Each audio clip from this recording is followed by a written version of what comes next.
Yes, sir. Yes, ladies. Yes, gentlemen.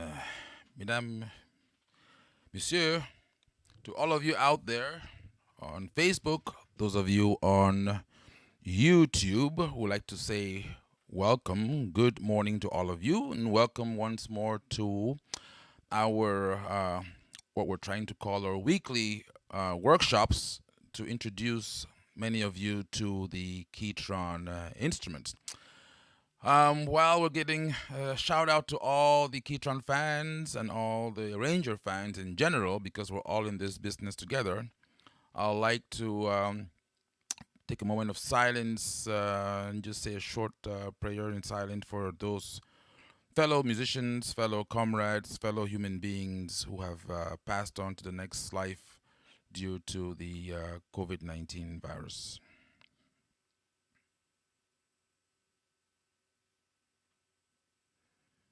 May their souls and the souls of all the faithfully departed, through the mercy of God, rest in peace. Amen.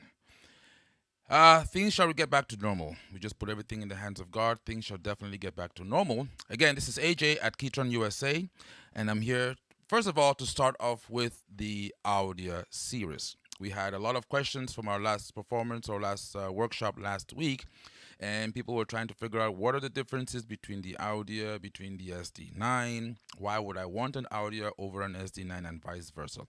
Now, first of all, I want to make it clear that sound is very, very subjective, right? Sound is very, very subjective. So, you're going to be the one to decide which of these instruments is for you. I'm going to start off for the first maybe 45 minutes of the show talking about the Audya.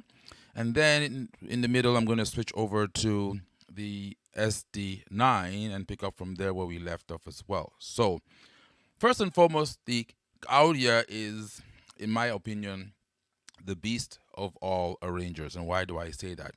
It's just by the looks of it, okay? Some people look at the machine and think, wow, we have all these buttons over here, so many buttons on the panel. What are these buttons all for? Well, these buttons grant you direct access to be able to access things live, right? So there are about 101 buttons on this machine if I were to actually go through and count all of them. But what do? They actually give you the opportunity to be able to get to something real quick without having to browse through menus and browse through a different screen. I mean, thanks, you do have a large screen, a large colored screen on the machine, but when you're performing live, and sometimes even when you're in the studio as well, you want to be able to have access to something quickly. You can instantly just go in and hit it. And that's what the Audya was predominantly designed for. You notice, apart from the buttons, you also have these sliders, which give you direct access and direct control to a lot of the features. So when you're performing live, I can instantly take in and out different tracks or different components of my music.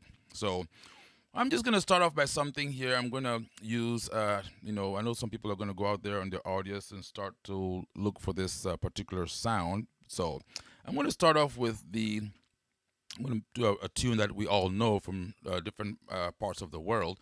And I'm going to use an AjamSonic sound called Ajam Movies for those of you that have the package installed in your audio. And let's see if you can make out what song this is. Let me first of all make sure that everything sounds good. So the guys on YouTube, Jerry, I see your question over there. I see, oh, Marcus, welcome, Marcus. I see you're also there as well.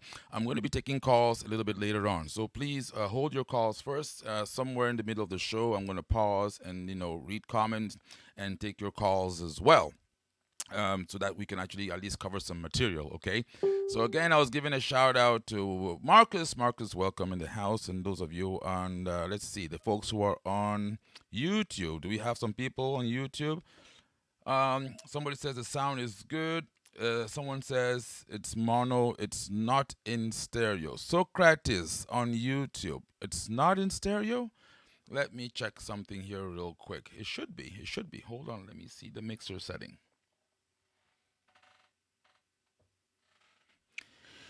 Yes, Socrates, you're right. So the what you listened to before, the track that you listened to before, it was not in stereo, but the keyboard and what I'm doing right now will be in stereo. So apart from that, I'm thinking we're getting good sound levels over there as well. Okay, all right. Let's go back to the folks on Facebook. I see some people just came in on Facebook as well, and let's see.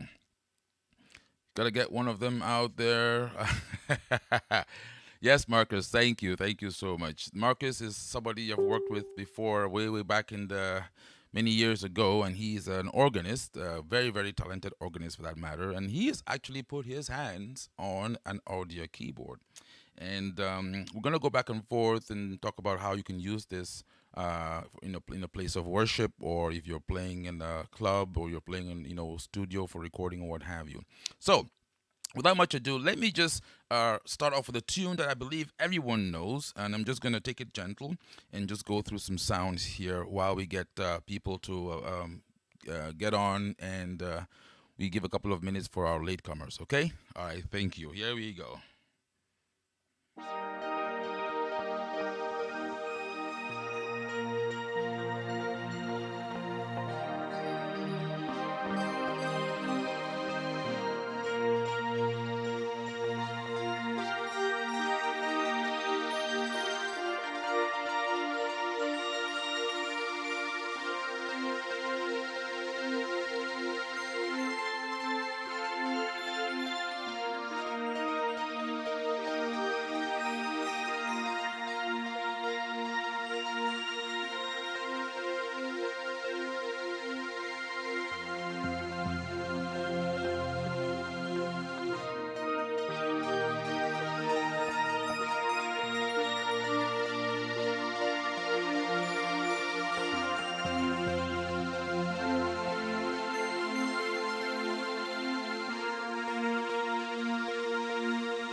So that was the Audya, okay, Audya5 in this case. And what we were doing was I was actually using some of the AjamSonic sounds. I've got a couple of questions and people are asking, but how do I make my machine, what is really the AjamSonic package and how does that differ from the Audya? Then the best way to actually do that example or that illustration is to do a tune like that, Heal the World, using a particular style. And if you notice, again, what is the power of the Audya? Being able to incorporate seamlessly being able to incorporate audio elements and also MIDI as well. Now, let me break it down and show you what we're talking about here. So if you look at the screen, what I have over here, you will notice that um, overhead here, okay, you can actually see that I'm using a particular style, okay? And if I go into my view page, I can actually see what the style is made up of, okay? And I have an audio drum in there, 16-beat 9 audio drum beat. I also have a live guitar. Now let me lower the or mute these other elements so you can actually hear just the audio elements of this style to have a feel of what I'm doing here exactly, okay? So I'm going to mute the lower parts and I'm going to mute the MIDI part. And let's just hear the drum. That's the live drummer. Okay? So as you can see, I can control this in real time. Do like a drum fill. Go to variation. Okay?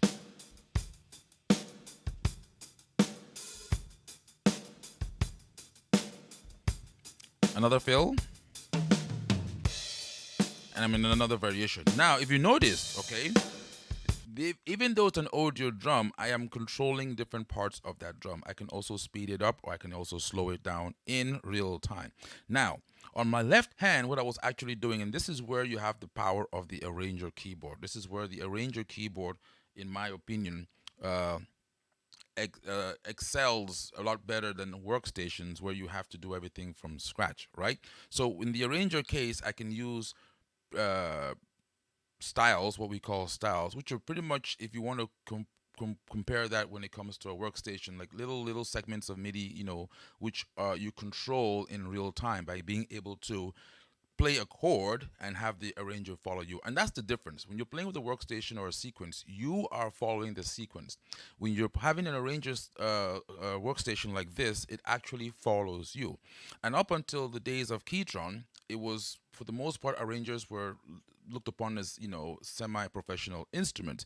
I mean, you just heard what I did right now, and I'm trying to break it down to show you how I accomplished that on the AUDYA5. So let's go back again, and I'm going to show you here real quick in the screen here. If you look at this screen, I just showed you the audio drum. Now, you heard a lot more than just drums but that were being played, right? So if I go ahead for an example and I play a chord over here, you're going to hear the bass coming in as well because I took everything else out, right?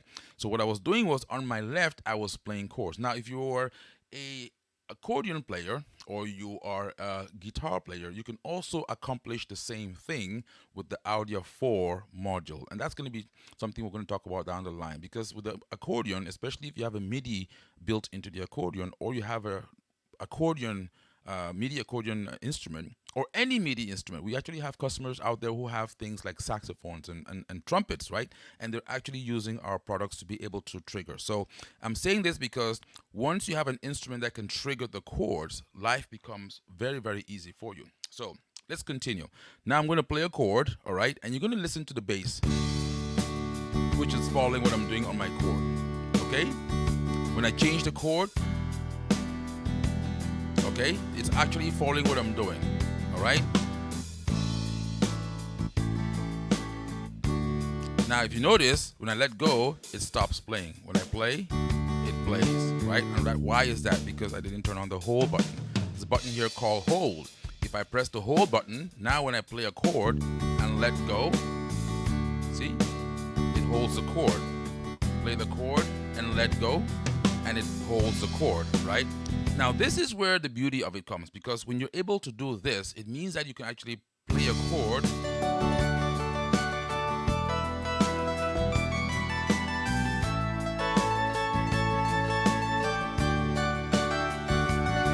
So that was the bass, and I think I had the live guitar going in there too. I didn't mute that, but you heard both the the bass, and the live guitar. Now, the live guitar is the trick, and this is something that's actually unique to Ketron, to be able to produce the live guitar and actually have that guitar do the same thing, right? The same thing as in following you as you perform. This is just one of over 900 rhythms, especially if you have the AjamSonic package, right? So let's go on again. I'm going to now take out the bass, I'm take out the drums, and I want you to hear that guitar. This is what I'm doing with the guitar player. It's not a recording. I'm not playing with the backing track per se. Or you can say I'm playing with the backing track, but I'm controlling the backing track. So you have to know the song. You can't just get up there and push buttons. You have to actually know the chord progression of that particular tune. Either you have it on a chart or you can play by ear or off of memory, right? So when I do this now, what I did with the bass and the drums, the guitar. Now, isn't that a live guitar? Let me see some comments out there. Don't you guys think this is a live guitar? This is a close guitar, as close as you can get to live, because it was actually played and strummed live, and all I'm doing is I'm controlling it. Okay, let me give you a different camera angle so you can see exactly what I'm doing here. Let's be on the chord. Okay, on my left hand, bring in the bass.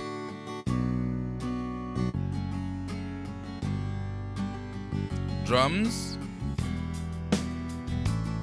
and this is variation B. If I go to variation C, heal the world, make it a better place.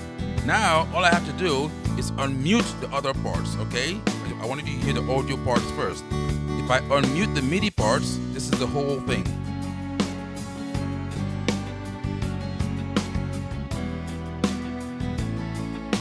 Break, play along.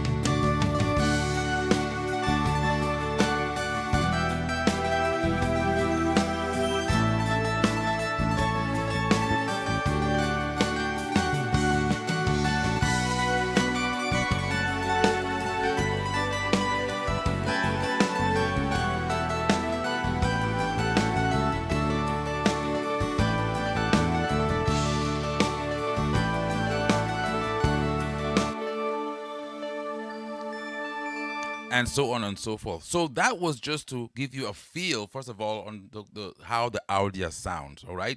And in my opinion, the Audya is your band playing at your concert, or let's say at a bar, right? So if you go out to watch a band performing or to watch a band play, right? The Audya is your sound that you're going to listen to when you're out there in church or watching the band perform live. The SD9, in my opinion, is the same band. Okay, you get the same bunch of people, the same instrumentation, but you put them in a studio, right? So you put them in the studio to perform the same tune in a more controlled environment. The Audya is just raw. It's like it's just it just bites. Okay, so again, it depends. Like I was saying before at the beginning of this, sound is very, very subjective. It all depends on what kind of sound that you are looking for. So let's continue on the audio train. Now, with the AJAM package, what we were able to do, okay, and I'm going to do some voice demonstrations here so you can hear the actual voices and demonstrate or distinguish those between the package sounds and your factory sounds. So one of the things out there, and most of the guys who have audios will definitely notice this, is that our sounds are live samples coupled with modulation, but also articulation. Now, rather than having you push a button to trigger an articulation, right? Because for me, in my opinion, that's going to be distracting to the player. Most of the time when you're playing, you just want to play, okay? You just want to be able to play. Oh, Donnie, let me answer your question. What drum set am I using? That was actually a live drum. So if I go back to that page, if you go over here where it says audio drum, it says 16-beat 9. It's an actual audio drum that I was using. So it's not a MIDI drum, okay? And we're going to talk about the differences. Ketron actually have 3 different kinds of drums, and sometimes the lingua is confusing. So while I'm answering this question, I might as well go into that topic. So in Ketron land, you have MIDI drums, like any other keyboard out there. MIDI GM sound sets, right? Where you have a kick drum or snare, a hi-hat, which are done maybe in a studio setting and they're sampled. And then these are triggered by MIDI. Those are your MIDI drums, okay? And the MIDI drums in here are pretty good, all right? I'm going to show you, down the road, the difference between a style that has audio drums and one that has MIDI, and they're very, very close. But there's still that missing element of authenticity, right? So that's what you call MIDI drums. Now, next level is what we call grooves, especially we had that in the older instruments, or what we call live drum. So your live drum or your groove, what happened was you had a musician that came to the studio, okay, and he or she actually played on the drums, all right? And you have this audio file, right, like a WAV file. Now, to be able to give you further control parameters on that file, that audio file is then cut up, it's sliced up, okay, into different sections, and then you use MIDI now to trigger those different sections, right? So that means you can be able to turn the tempo a lot more than you can do. You can have more variety when it comes to altering the tempo, and you also have more control over the WAV file, the original file, okay? Those are your audio drums. Then you have your live audio drums, and your live audio drums are uncut, untouched, like what you just heard right now.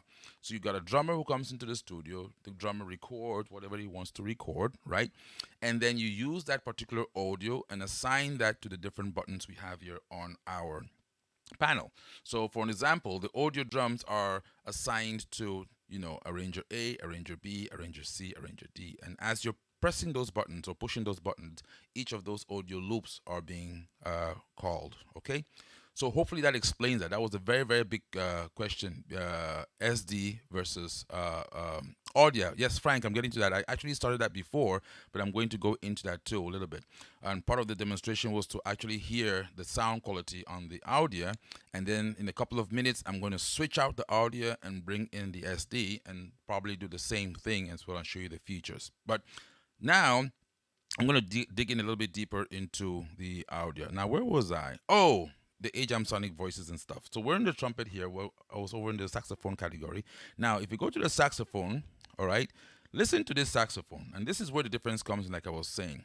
We don't believe in using buttons to articulate, to trigger the articulations, because that takes away, in our opinion, from the performance, right? You have to leave the keyboard somehow, trigger a button, and then come back and start playing. Well, what if you could use either velocity, or you could use aftertouch, or you could use both to trigger articulations, such as this.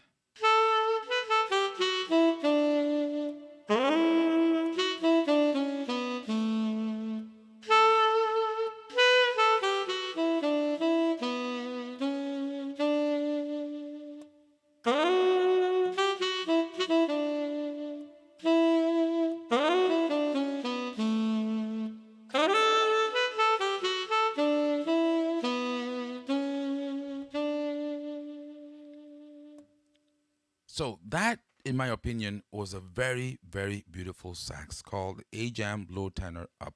Now, there are a couple of other sax sounds that we have that are also from the AjamSonic category of saxophones, such as this one.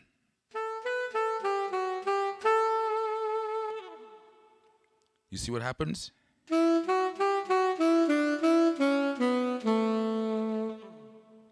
So, on the Audya, and this is one of the features that you have on the Audya, which is not on the SD series. Not only can you trigger sounds when you press the key, okay, but you can also trigger sounds when you release the keyboard. And in this case, we programmed it so that the release sound is triggered after a certain number of key presses, right? It's not every single note. So for example, if you notice, it's doing it depending on what note I press and what note I went to. And it was a very complicated algorithm that we used, but it works. It works so that it's not every single time you release the key that the sound is being generated. So again, listen to this. This is one of the major differences. On the Audya, you are able to trigger sounds or voices when you release the key, which you cannot do on the SD, as done in this demonstration.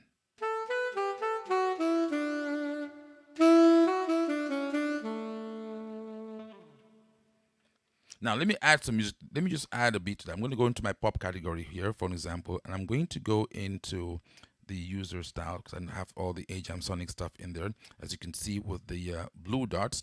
And I'm going to pick, let's see, this Latin begin, all right? And then I'm going to go over here into the guitar section, and I'm going to look for if I can find it, a nice guitar with the, here we go. Let's see here. Nope, not in the program category. Not in there. Where did I put my nice little nylon guitars? Oh, here we go. Okay, so no, that's not what I'm looking for. That's what I'm looking for. Not for begin. So this is again another example. Oh yeah, here we go. An AjamSonic trumpet. So in this example, I want to actually demonstrate something here real quick. How you can actually merge. In other words, when you have the right sound and the right style. And this is what we're going to look at here.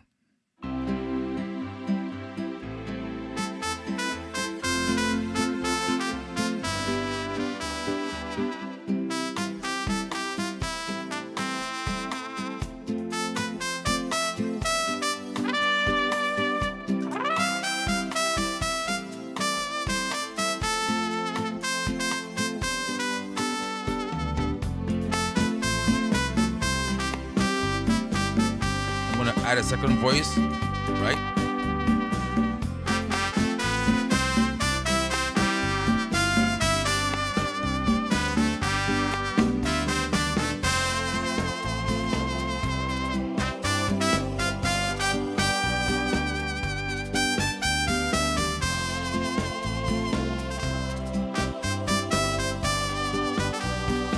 Now, if you notice, I also had a very nice, gentle ooh and ah sound. Okay, so because of the memory that we have in here and the package that we have on the AjamSonic for the Audya, we're able to even add, you know, some human voices in there, and I can assign that very, very easily. For example, I'm going to go in here and show you how you can do that.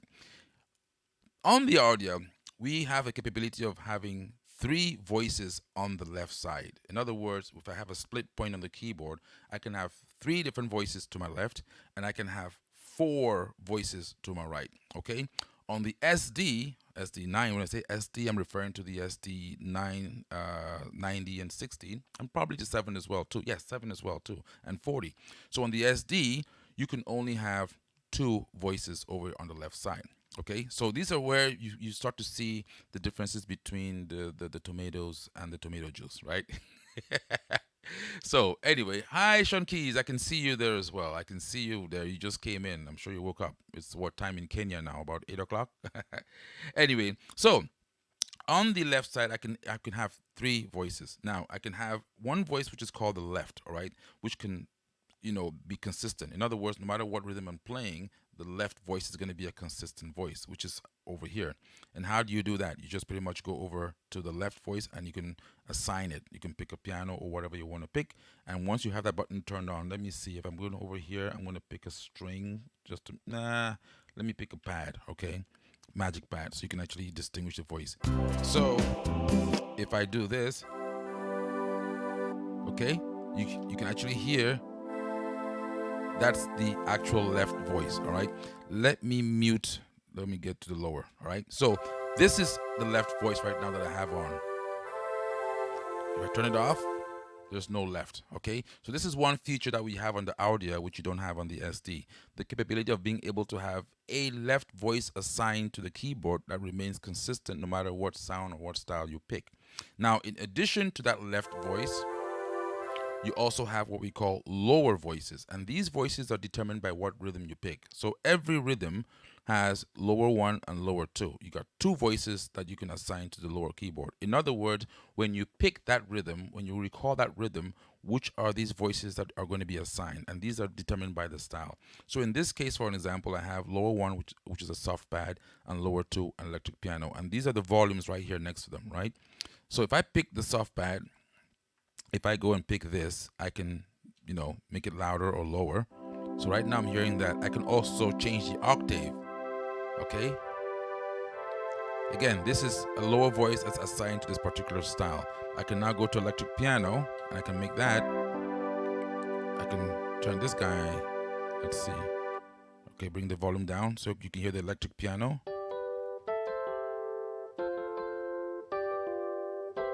So this is the electric piano. I can also adjust its volume accordingly. So remember, these 2 voices are determined by the rhythm. Okay, they're stored with the rhythm that you pick. So if I have them all going together, I now have the lower one, the lower two, and I can now turn on the left voice. So I can have three voices assigned onto my left hand. Over to the right hand, before I continue with the demonstration, I can have, excuse me, three voices, okay, and that's determined by what you have in here called program mode. So I can go into program and I can go into edit just to show you how that is done. So you notice here I have three columns, right? First voice, second voice, third voice. I can pick the first voice, I can assign it, all right? Pick the next one, assign, pick the next one, assign, and for each voice I can regulate excuse me, its volume, or I can shift it or tune it, and that can be done on this first page. Next page, I can go over to do, for example, to assign it to a particular range on the keyboard. Now, the SD also has this capability, right? I can assign expression. I want the volume to impact, let's say, this voice or that voice. Many things I can do over here. Now, the detail control, okay, I can be able to also assign different effects to each of the voices. Now, in addition to these three voices, I also have what they call a second voice, all right? And by using the second voice, I can edit that over here. When I go to second voice edit, and I can edit for every lead voice, which in this case is actually made up of three voices. Okay, I can assign a second voice to that. This can all be done also on the SD. But you notice how quickly you're now building up the sounds, okay? And that's why on the Audya you have 198 note polyphony on this versus the 128 which is found on the SD series. So I'm going to take this example to, or as I'm doing my examples, to explain some of the differences between the SD and the Audya. That's a very, very big question that has been coming up every now and then. So I was in the middle of playing that little begin style, and I was demonstrating this voice.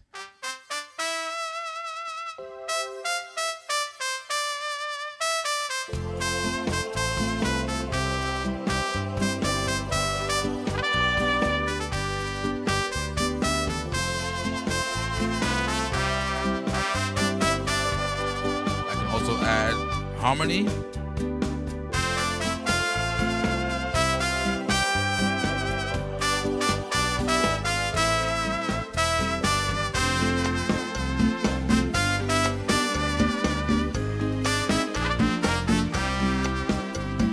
So again, that's just to give you an idea. Now, if you listen, Latin rhythms or Latin music in general are very, very difficult to replicate if you only have a MIDI device or a MIDI keyboard, because there's so many intriguing things that happen between bars and between measures.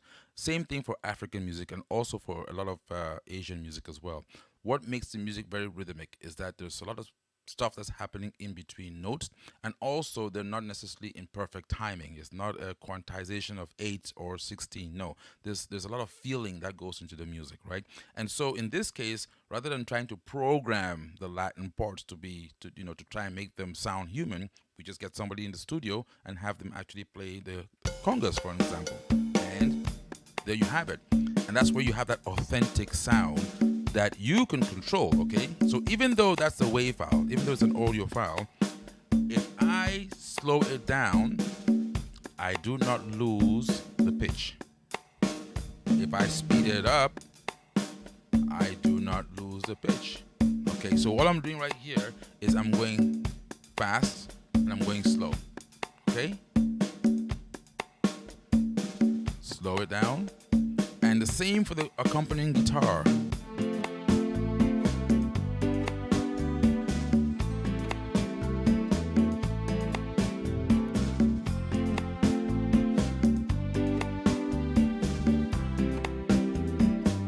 So this is getting, always we start off like we're going to do a very short demo and then we start answering questions, and then of course it gets longer and longer. But I'm glad you guys are still staying on board. We've been in there now for 51 minutes and we are still on the Audya. So again, these are some of the things I wanted to talk about in terms of, sound being subjective and all that, Now, some of the unique features that are on the Audya which are not on the SD. Let's talk about some of those real quick, for example. Now, on this machine, you have a vocal harmonizer, okay? But remember, this is a 5-part vocal harmonizer versus the 3-part that's found on the SD series. What does that mean? That means that if I go into the harmony, I actually have, in addition to my lead voice, 5 pretty girls and handsome guys backing me up in the harmonizer, right? Versus 3 on the SD series. So let's go in real quick so I can to show you what you can do as well. Because not only do you have the 5 extra parts, but you also have the capability to be able to adjust and program each of those voices separately. On the SD series, you pretty much can pick and you can work to some extent. You can control some variables, okay, but not as deep as the Audya. For an example, if I go into the Audya right here, I touch and hold vocalizer. Okay, let me see. I just turned off the mute where. Okay, let's turn that back on into talk mode. I'm gonna touch and hold the vocalizer. Okay, it brought me into the harmony. Let me take the harmony down, and what I'm gonna do right now is try and get back. Okay, in the talk mode. Okay, so if you saw on the screen right there, went into the vocalizer. I think I have a harmony setting for this particular tune, but if you notice, I have all these different harmony parts. I'm actually talking through the mic right now, and I'm getting the effects, which I'm going to turn down here so you can see what I'm doing. If I press the edit button, it takes me to my vocalizer, and you can see for every part I can actually do voice edits, and it shows me the 5 voices that are in the harmonizer, okay? Which means for each of these voices, I can adjust the volume, the pan, the format, detune, cutoff, and the resonance for each of the 5 voices. I also have a dedicated EQ, okay, to be able to EQ those voices within the vocalizer, all right? I see my camera is fighting me here. Let me turn off that auto tune, that autofocus. So also I can do effects. I can go into the effects section again and be able to edit those, all right? So these are some of the features that are unique to the Audya series, which are not found on the SD series. Okay. So let me go back into my talk mode. Okay, there we go. So and also the clarity of the harmonizer that's used here, right? Let me try something here real quick. I'm not a great singer, but I can try something.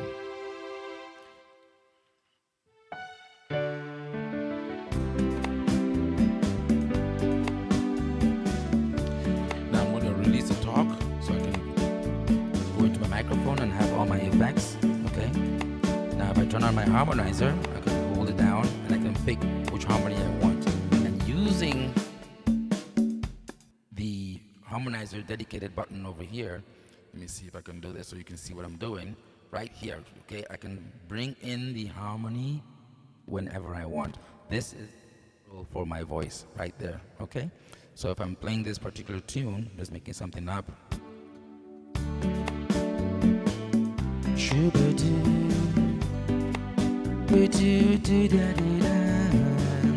harmonies, here we go.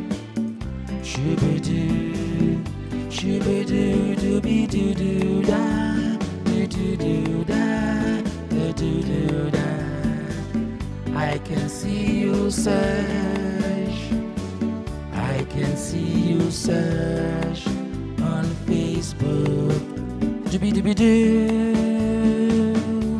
So the harmonizer, I'm going to do something similar on the SD, but the quality of the harmonizer on the Audya is also very, very good, okay? And these, again, let me get out of that mode there for a second.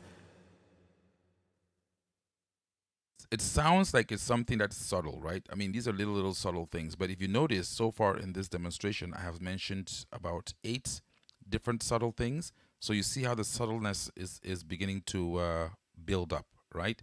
So if you actually, paying attention, at some point you're going to say, but why is the Audya this? Why is it that? Or why is it that? These are the reasons why it is this, or that, okay? So let me see if I can get some questions here. It's about 56 minutes already. Looking over on Facebook, most guys are talking about, let's see, okay, just having a chat among themselves. Normally the guys who are quarreling are the guys on on YouTube. Let's look at the YouTube folks. What did I miss on YouTube?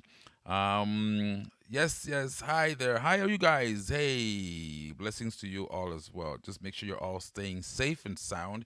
And hey, when something like this happens, we always try to take opportunity and do something else, right? This has actually forced us to better understand our instruments, to better get used to our instruments. Because when we were out there just having these gigs, you're just thinking about the next gig over and over. I mean, you're happy, or you're excited to play and everything, but you know, now we are actually forced, or people who are playing, either sound engineers or musicians or people that play in church, you now have to actually spend some time at home and get to actually know the instrument that you paid a lot of money for, right? Right. And also, it gives you a chance to be able to upgrade that instrument, such as having the AjamSonic package and being able to use your new sounds and your new rhythms and your new features, like the guitar mode that we have in here as well, too. So, all right. In the absence of questions on the Audya, I think there's one more thing I didn't talk about, which is a very powerful tool. Yes, it is indeed, and that is the registration setup. So, a registration is like your songbook. It's like a snapshot, like we said last week or 2 weeks ago. It's a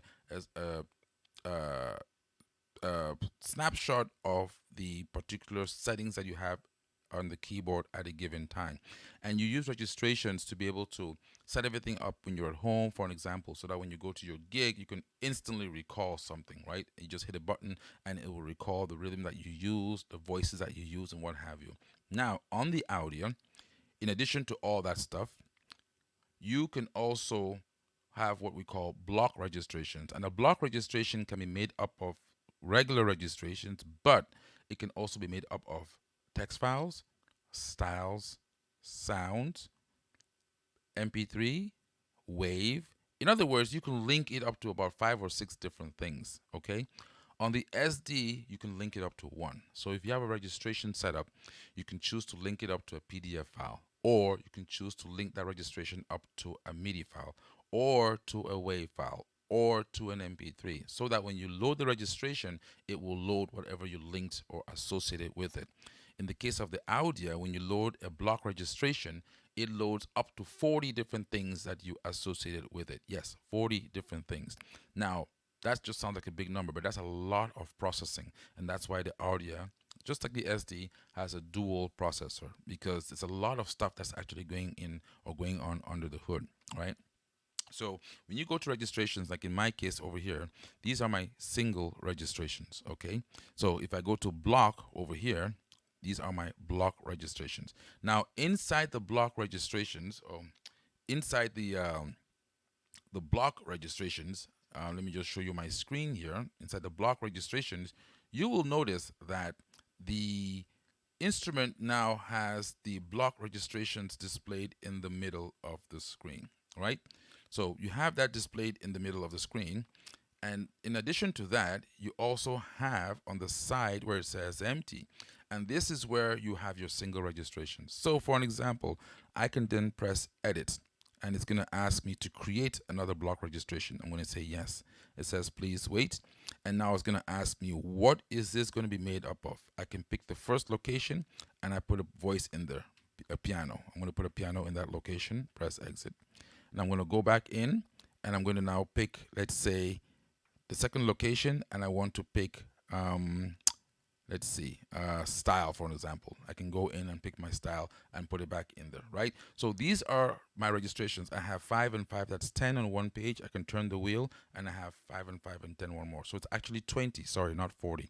20 different things that I can line up to associate with the registration, okay? That's a big difference.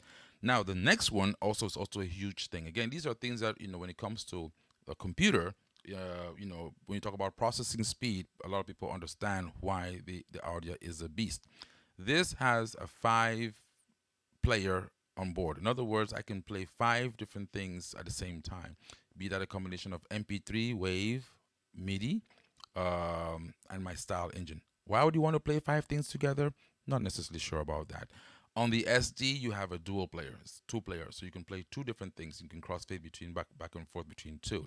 On the Audya, it's 5. And if I go over here to my player section, you can actually see right here. Oops. For example, right there. So I can actually have a wave. I can have another wave. I can have an MP3. I can have another MP3, and I can have a MIDI file, and I can bring them in and out as I desire when I'm performing. Okay.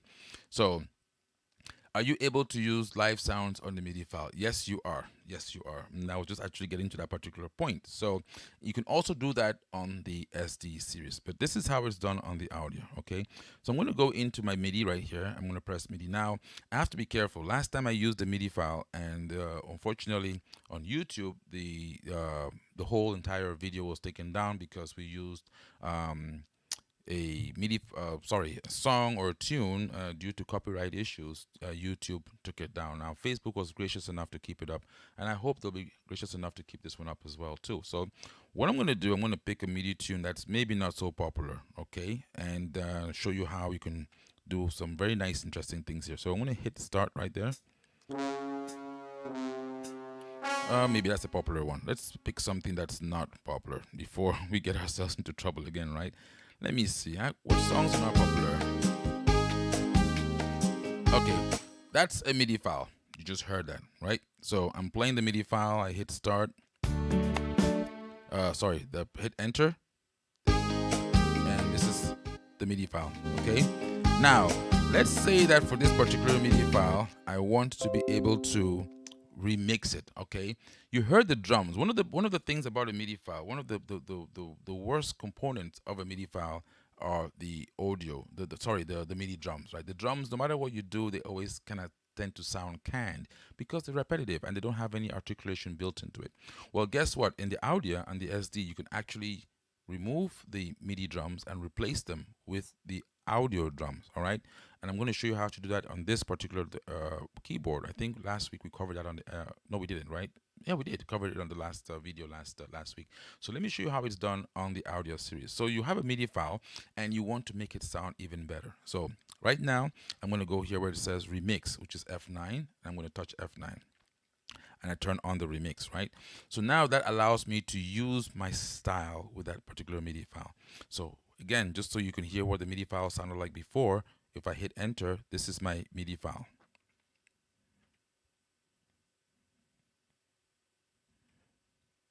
Let's see, what did I, oh, okay, it still has to load the different drums and all. Okay, good. So now it's in standby mode. You can see it's flashing, right?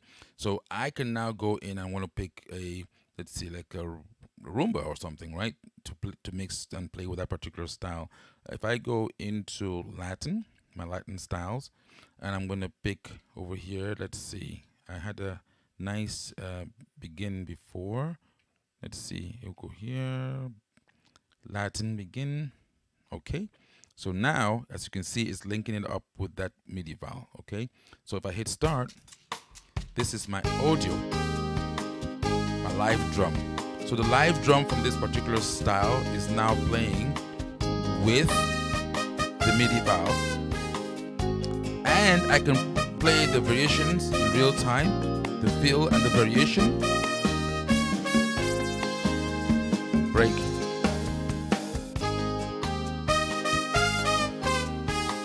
Now over here I have the style button and I have the MIDI button. I can toggle back and forth between the original MIDI drums and the live audio drum.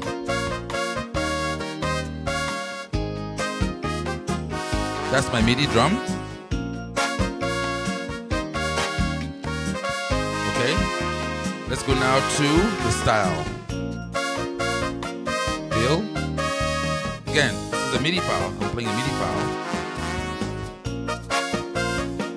And the good thing about this is I can get creative. I can change the style on the fly. Let's pick a bolero.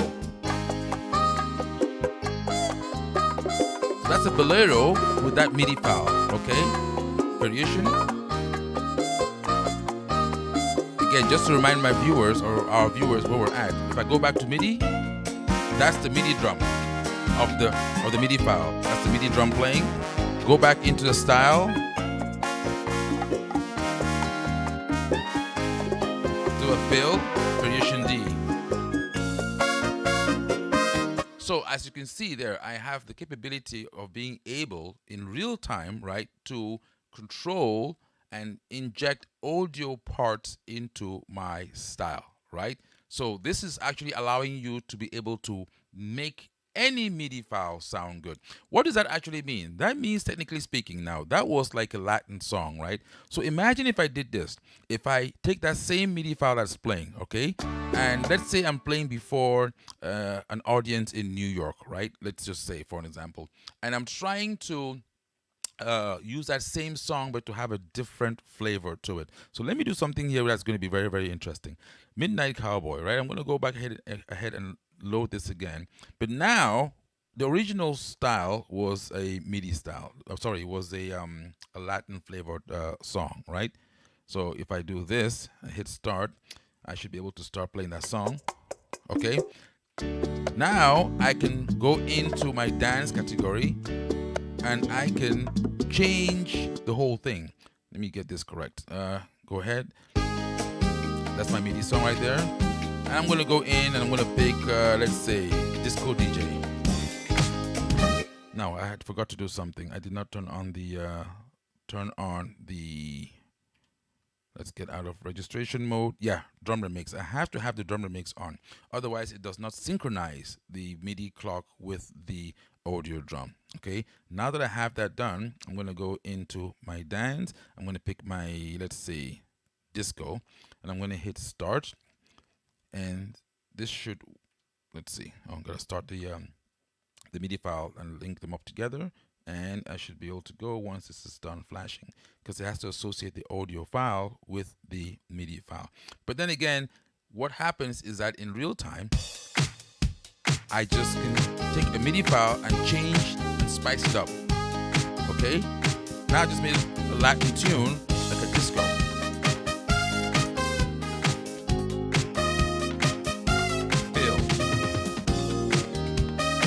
And just to show you that the audio and the MIDI are synchronized, if I change the tempo again,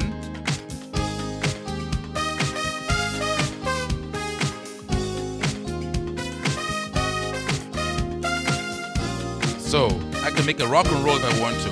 Go to rock and roll, pick a beat I'm looking for. Let's go American rock and roll.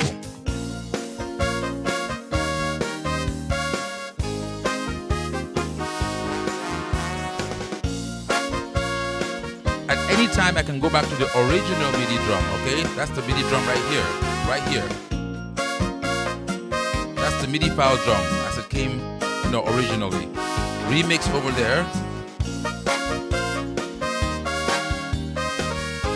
And control, break.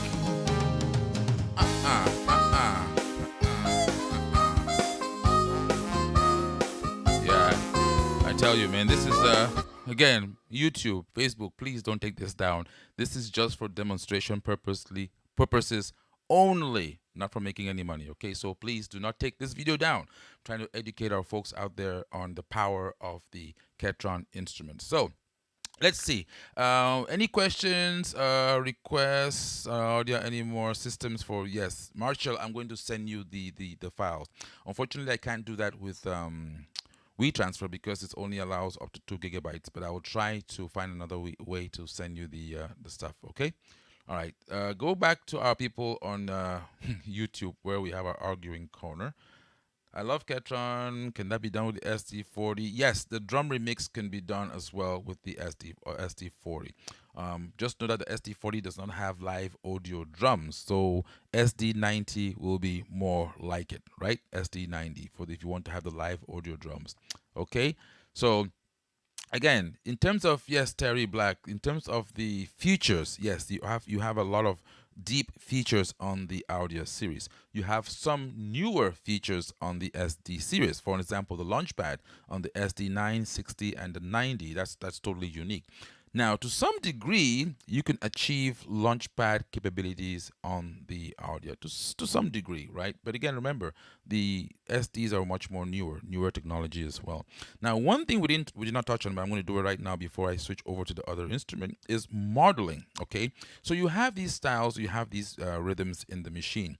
How do you make them your own, right? You actually have modeling in the Audya, even though it's a little bit more hidden than it is on the SD series. Okay, so how do I model? I have this style here, for example, American rock.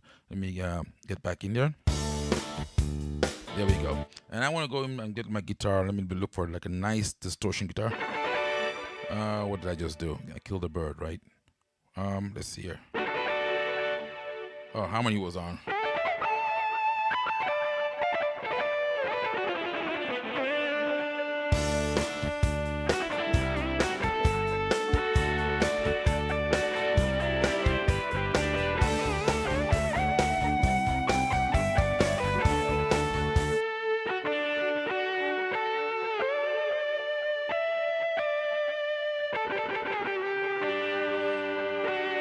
Okay, enough of that. So I want to go into my view screen. Okay, I'm going to go into my view screen. And what do we have here on the view screen? I want to show you guys exactly what I'm seeing on my screen over here. So if I go down, you can actually see, all right, you guys see the screen? Okay, the guys on YouTube are okay, good. So I can model this. I can go in, for example, these are my style parts. I got the drum, bass, guitars, and then I have all the chord parts over here. Let's say for some reason, again, let's do this real quick so we can go to the other machine. For some reason, I'm not satisfied with, let's say, that particular bass. I can just double touch this, F3, which is your bass, touch it twice, and it takes me into a bass bank, right? Bass modeling bank. And just by simply turning the wheel, I have a whole bunch of different bass in that bank. Okay, if you have the AjamSonic package, you have about 30 more basses in there. So you remember how the bass was originally. This is how the bass is going to sound like right now. Let's take out the chords and everything else. 8-beat, I can change that on the fly. So I can say, okay, you know what, let's pick something else.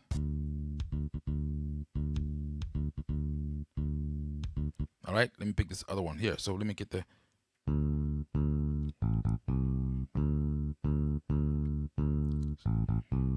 So all I'm doing is I'm pretty much going through my sequence here and I'm picking. Okay, that's a different bass line. So I can do the same thing for chords. Let me pick another style so you can see exactly what I'm doing. Let me pick a Latin style because I want to show you exactly how you can change things a little bit. Okay, so we have, let's say here,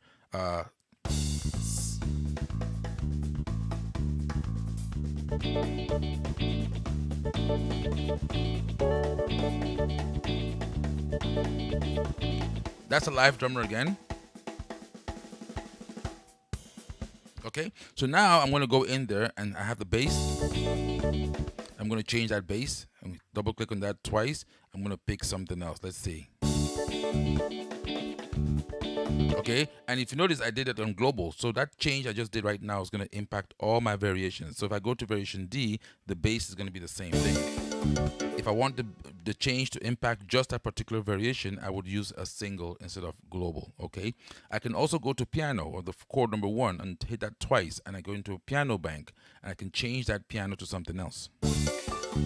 Same thing on chord number 2 and 3. I hit it twice and now I have a guitar bank. I can change it to something else. So why am I showing you this? Because you can easily go from this to this. All right, let's pick a style like this.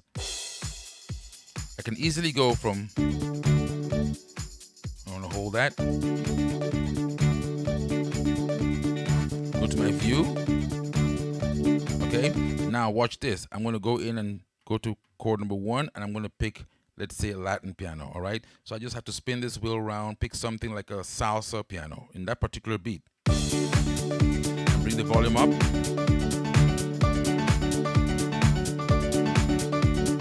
Okay, so we had a 70s beat.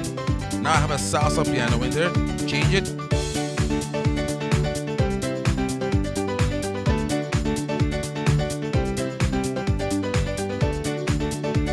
Oh, by the way, the disco beat right there, disco 9 bass, I want to change that. I want to make that bass maybe, I'm going to turn this around and I want to make it like a funky bass, like a fusion bass, and bring up the volume in real time. Here we go.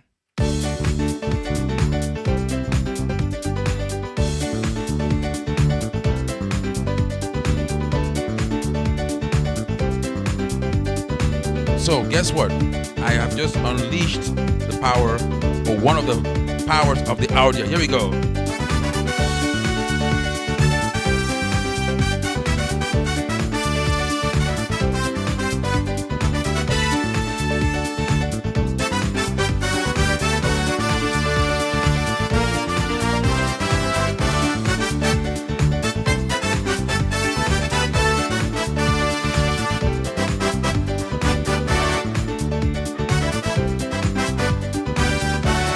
octave.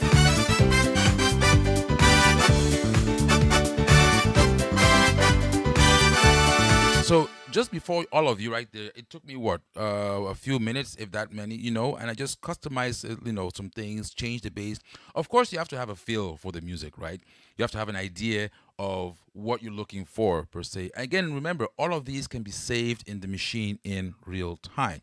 So again, I bring your attention to the fact that we spent all this time on the Audya because I'm going to switch over now to the SD in a few minutes, and I want you to kind of have an idea of what you heard. All I'm going to do is switch the machines, put the cable back in here. Nothing's going to get changed, and then we're going to continue from here. But before I do that, I want you to listen to something here, okay? Let me pick something here real interesting.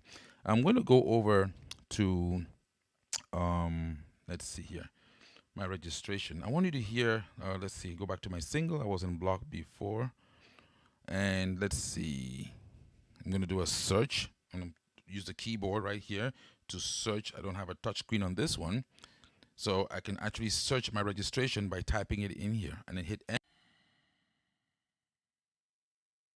It loads the particular tune. Okay, so this is what I'm looking at right now. I'm going to go into my harmonizer. You notice the lyrics came on, right?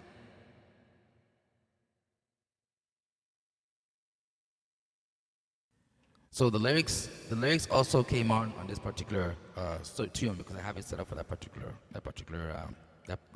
way. So listen to the authenticity of this.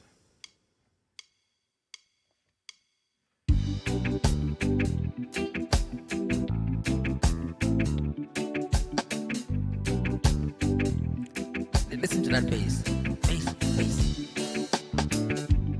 Standing across the room, I watched you smile.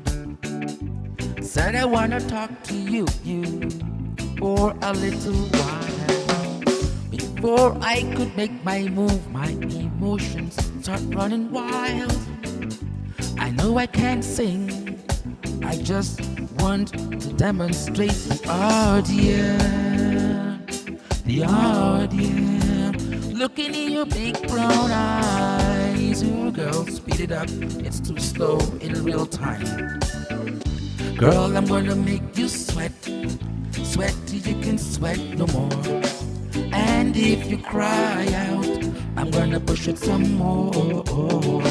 Girl, I'm gonna make you sweat till you can sweat no more. And if you cry out, I'm gonna push it some more. La la la la la long, la la la la la long, long. La la la la la long, la la la la la long. Push it some more. La la la la long, la la la la la long. La la la la la long, la la la la la long.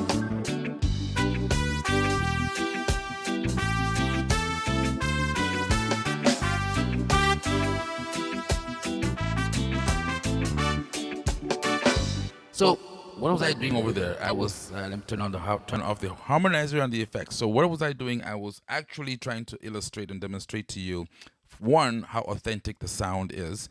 Two, how easy it is to load up a particular preset right there. Okay, with live drums, live bass, everything ready to go at a push of a button. And of course, in my case, I use this instrument in church, so I have a lot of preset settings which are set up for like some church songs, and also when we play with the group, for an example, we actually use this board as well too. But again, this gives you an example of what you can achieve when you're playing in a piano bar or cabaret, or you're playing at a hotel lounge, for example, and there's not enough room to have a complete band before you, right? Or maybe you cannot afford the whole band, so you just walk out with this machine and you do not miss out on the authenticity of the music, at least to that degree, right? So this will be the last one on the Audya, and then we're going to bring in the SD9 and continue. Take a short break. Again, I'm going to look at the questions, and I'm going to try and answer a lot of them as we go on.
Yes, yes, yes, yes. So that's I'm gonna leave you guys in suspense there for with the audio.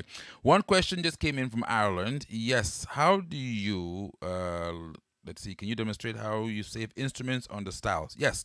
So that's pretty easy. Well, I guess for me, right?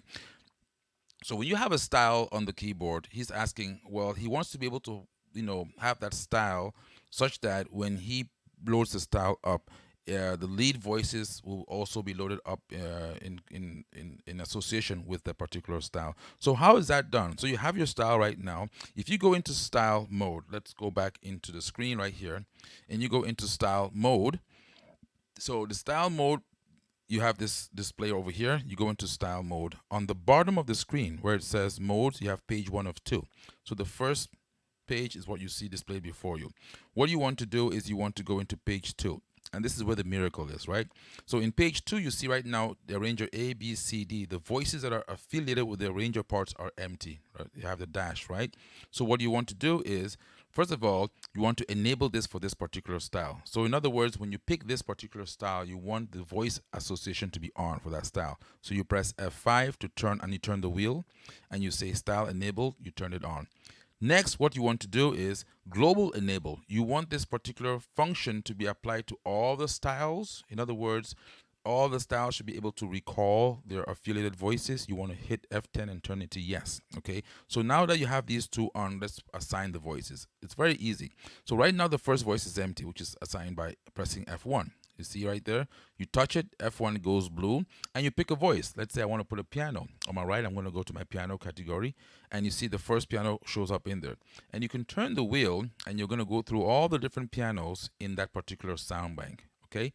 And once you have the one you want, you leave it alone. You go to B, and let's say in B, I want to pick a saxophone. I'm going to go to sax. And the first one shows up. Again, I can turn the wheel and pick what sax I want in that particular category. And you do that for arranger C. I want to put a flute in there. And arranger D, I want to put, let's say, brass. Where's my brass? Here we go. Okay, so you will notice now that if I go to A, okay.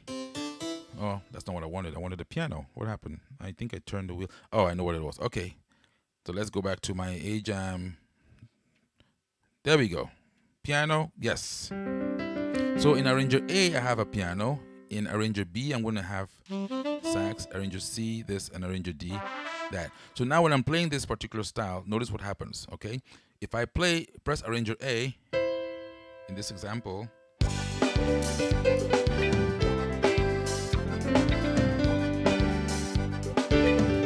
as soon as I go to variation B,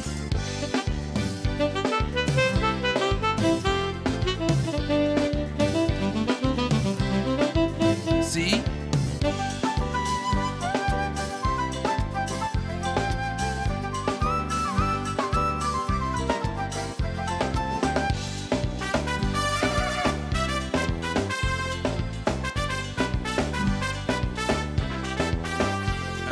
don't forget to hit the save button and then save the particular style, okay? So that next time when you recall that particular style, it will already have those voices. On the SD, this is called voice to ABCD, okay? So this is the same thing on the SD, but it's just called something else, alrighty? So that's it for the audio. If I don't have any more questions on the audio for the most part, I think the Facebook guys, I'm going to have to go back up and see some of the questions in there. But we really have to move on to the other stuff. As we had promised people, we're going to show both of these machines, okay? Choosing and aligning lead voices from the keyboard. I think I just did that right now with the style engine, right?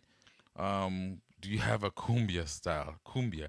All right, for my Latin friends, let's do a little cumbia. But we each time we keep on being held back, it's hard to go away, right? And now that we're all at home, this is the time for us to be able to spend, again, like I said, spend some time with the machines, be able to get accustomed to it, and know the ins and out of the machine, upgrade it if and when necessary, and add more stuff. So let's go into this cumbian cha-cha, which is over here.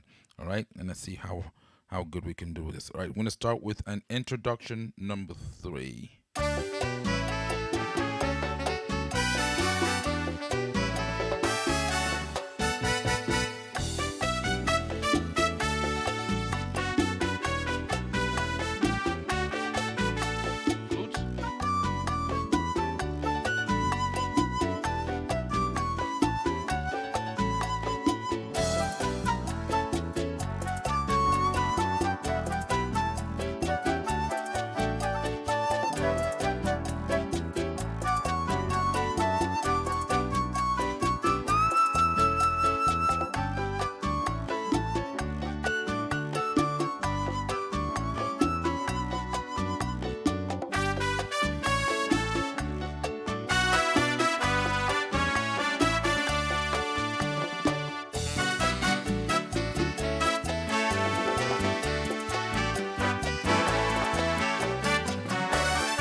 Now, this style had a riff in there, right? So when I'm playing,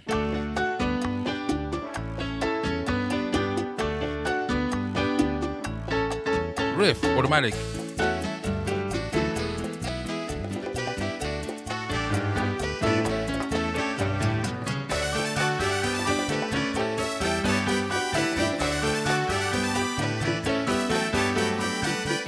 So the riff mode, as we explained in the video last week, was that the machine pretty much takes over the chord progression. It allows you to be able to play freestyle on the keyboard, right? So that's going to be your riff mode on the Audya. And we have that with the AjamSonic styles on the SD. So without much ado, let's go in and switch out this instrument real quick. We'll be back in about 2 or 3 minutes. Do not go anywhere. And we're going to actually pick off where we left off. All right, so we shall be right back.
So we're back with the SD.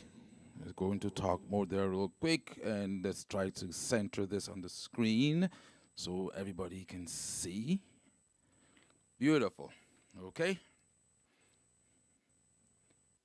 There we go. All righty. And let's see. We can, well, in this case, we actually have the screen, so we can actually go into the screen and we can actually show that, so we don't have to spend too much time on the adjustment of the keyboard itself. So once again, as usual, thanks for that short break, and thank you guys for still hanging in there. My goodness, you're all still in there, right? So let us now talk about the series and continue where we left off. There was a question that came in from Donnie, and it had to do with the setting up of the DSP and the EQ and effects on the SD series. Okay, so you would notice, of course, that yes, you have less buttons on here. You have the touch screen that allows you to be able to navigate to some extent. Some new features and some other features are a lot more obvious on the Audya series than they are on this one. Let me attempt to see if I can get a slightly closer shot of the top panel, so that way you can see the buttons. And let's see here. If I do this, and if I go to the top over there, and I want to just go in one. That's a lot better, right? Yeah. Let's see if I do one more. That's even better. Okay, good. And then we can now come back here and we can tell this guy to leave the focus alone so that we're not dancing all over the place. Let's see. And yeah, this is what happens when you switch out. There we go. All right, we got it. We got it. So that way we're not okay. And we have that set up correctly. Yes, we do. So welcome. We're back, and now we have the SD9 before us, right? So what I'm going to do, I'm going to talk a little bit on, let's see. Someone has another question on SD9 when we replace audio drums. Another one, the style, where does the drum ending abruptly in the ending pattern? Okay, we're going to answer those questions. You know, again, this, like I said before, you do have limitations when you're dealing with audio, which is the reason why MIDI came out in the first place, right? But then Ketron engineers figured out a way to merge the best of MIDI together with the best of audio in these instruments. So without much ado, let's go ahead, and we're now going to go over to our audio. So right now on my SD, and I think I may have gone a little bit too much in, because then I'm only limited to this, right? Let's get out. But I want you guys to see the buttons. Okay, yeah, that's fine. That's okay. Okay, good. So on the audio, when I first started the show, we did a song. I believe it was "Heal the World." Okay, on the Audya series, and you heard how that song sounded. So similar style, similar song. How would that sound on the SD series? So I'm going to go in. I believe it was a 16 beat that we had. Okay, and we had. Okay, then my voices over here. I'm going to pick that. I'm going to go over here, and I'm going to use. Let's see. I think it was a pad that I had in there. Okay, and I'm going to go into my voice A B. And for the first voice, I'm going to use touch and hold for a second. I want it to be a pad. The second voice, touch and hold for 2 seconds. I want that to be, let's see, I'm going to put a page 2, brightness. Okay, page 3, going to be my strings. No, I don't want to use strings. I want to use, let's see, a piano. I want to use an AJAM piano, an electric piano like the DX. Yes. And I want that to have a second voice. Okay. And then on my fourth voice, I want to leave it as a trumpet. So arranger A is going to be that, arranger B, that, arranger C, that, arranger D, that. So this is my setup for the particular song, Heal the World. And I'm going to listen to the beat. Again, you be the judge of which one you prefer, okay? But you can hear how it sounds similar on the SD series as it would sound on the audio that we just came from performing. So before I continue and getting too deep or too far, how is the audio now that we switched instruments out? I just need one thumbs up or one person to say, yep, audio is still good, and then we can proceed. Those of you on YouTube, yes, welcome, Renee, welcome, welcome, welcome.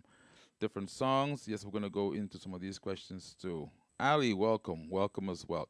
Do you have any thumbs up? How does it sound with the SD series? Are we good to go, or do we have to adjust something real quick? Just let me know if we're good sound-wise, and we can continue. I'm looking for a thumbs up anywhere. Facebook folks, YouTube folks, anybody, just give me a thumbs up, and then we can continue, knowing that the sound and the picture is good. Okay, we have a confirmation from YouTube. All right, let's proceed. So I began with the We Are the World on the Audya, and I'm going to do a similar one with the SD, just again for comparison purposes in terms of the sound, right? We're just trying to see how does this stack up when it comes to the sound quality of the instrument in question, okay? So let's see here. I think somebody says they want to. All right. Okay, let me adjust it again. Let me do one more. How about like this? Is that better now? Okay, yeah, they want to see the keys. Okay. All right. Yep, we're listening. We're paying attention. We're paying attention to our viewers. Okay, that's better now. All right, then. So this is what it will sound like on this board. I'm going to start with an intro. And I think the last time I did it, I was like,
So we just did that on the SD9, right? So you be the judge of it. You heard how it sounded on the Audya. We did a similar tune on the SD9. So you be the judge as to what you think sounds better for that particular purpose. Again, it also depends on the style of music that you play, right? So we're going to go into some very, very interesting things in here. But to answer Donnie's question, and this came out a couple of days ago, so I'm going to go to it. So Donnie, on the SD series, and this also holds true for the SD7, if you look at the panel over here, you also have the capability to be able to edit the DSPs for the global, for the entire keyboard, right? And when you go to the DSP menu, you have this particular screen right here, okay? And let me take you into your screen so you can see exactly what we're talking about, all right? So in the screen, you now have this, right?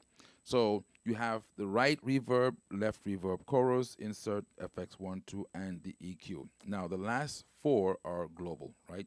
The first two are specific, so you can actually adjust the reverb for the right hand separate from the reverb from the general MIDI or left-hand side, for example. So to do the equalizer, first of all, it has to be on, right? So if the light is off, if it's not red, it's off. So I can turn off all these things, right? On for the entire keyboard for the most part. I can then turn them back on. When they're red, they're on, all right? Simply by just pushing the screen as I'm doing right here, okay? On and off. So I have them on. Now how do I modify them and how do I work with them? So in this case, I'm going to go to view if I want to do detail editing. So I have presets over here. So I can go to factory, for an example. I can pick the different, you know, flat, loud, or bright. And you can hear my voice changing as I'm picking those, right? So these EQ settings are impacting the whole entire keyboard. I can go to boost, I can go to pop, but these are all EQ settings that are, you know, I can go to flat, or I can go to the factory, which is which I have right now. Okay, so then again, this is also for the global setup, right? Now I can go into where it says enhancer, and you can hear there's like a boost on the lower end right there a little bit. Okay, I can also go into view, and this is where I can now do my own thing. Okay, so I can go in for my highs. All right, I can select what frequency I want to boost or what I want to cut in the high range, and I can do the same thing for the low as well. I can select what frequency range I want to enhance, which is down here, and I can boost it or I can cut it as displayed on the screen. Now you notice that the EQ curve is a little bit more basic here as opposed to the Audya series. On the Audya series, I actually had about, I think it was 9, or if not 9, 18 different graphs. Okay, so I can actually go in and fine tune that particular EQ. Here is much more of a general, pick the frequency and then work with the enhancer. Okay, so I hope that answers your question as well with regards to setting up the EQ settings. Okay, also you notice that here I can choose different reverbs for the right hand and for the left hand, and I can adjust that with the volume right there. Okay, so I can pick, say for an example, this one. You see, you see that on the screen? Just by moving my finger, I can adjust the knob. Can pick this one, I can adjust it. Again, you know, with the SD, of course, you have the touch screen, all right? So if I move down to my screen view, you see exactly what I'm doing when I'm moving my finger, all right? I'm on the second one right there, and I'm just doing this, and it's adjusting in real time, right? So I can do all that stuff, and then, of course, I can be able to, I think I pressed the talk button on the mic and I turned my microphone off there for a second. So that just to answer the question that Donnie had on being able to use the global, right? The global, what do you call it? The global effects for doing EQ and what have you. Now, there's a very nice tool that we have on the SD that we've not discussed yet. On the top right-hand corner, you see over here, there's a button called filter. Now, this is for the guys who like to play with stuff, right? So we kind of have a nice feature on here where we can actually apply different effects to different parts of the arranger. So this is very nice for like techno or EDM music. So for that purpose, I'm going to go into my style. I'm going to go to my dance category. Let me go into user, because I want to go and pick an AjamSonic dance style. Now, all the AjamSonic stuff. So when you buy the AjamSonic package, what exactly is that? Audya, right? The SD series, SD90 in particular, SD90, 60, and 9 comes with 290 styles, right? Now, if you're somebody coming from the audio world, you kind of feel a little bit disappointed because you're used to 400 plus. Now you got 290 styles. And again, just to remind you, these keyboards are made in Italy. In the United States, we enhance them for the American market, and that includes or involves adding stuff which is vital to the American market, especially when you talk about stuff from the 40s, 50s, and 60s. Not only that, big bands, jazz, blues. Now we just put in country, and that's a big, huge one. We never even knew about that until we put it out there, and people are actually getting country styles on a regular basis. But we also expanded into the Caribbean islands, and we also expanded into Africa to be able to have a keyboard that has a little bit of everything, right? So it's like a little bit of all for the most part. So this is what your AjamSonic package does when you purchase it and you add to your keyboard. Now, must we have the keyboard here? No. We send you, if you want the package in a solid state drive, we can send you the solid state drive, or we can send you the USB sticks and you can install that in your country. Does that void your warranty? That's been a very, very major question, and I would officially say today that no, it does not, because these are items which we purchase and work with in collaboration with the factory, actually get the solid state drives and the USB sticks from the factory, but we are responsible for the content of those sticks, right? So again, we put in the content into those sticks, and the modification is software data, which you now put into your keyboard. So I hope that answers some of the questions that people had asked, especially the people that were overseas in Europe, specifically in the United Kingdom, we're worried about warranty issues. No, it should not, because it's the same thing as if you sat at home and you actually made that content yourself and put into the keyboard. The warranty should cover that. Okay, so again, I was looking for some EDM stuff, and it's going to be over here in this category. I'm going to go into this style. Let's see, Dance in the Air. Okay, and let's see how it sounds like.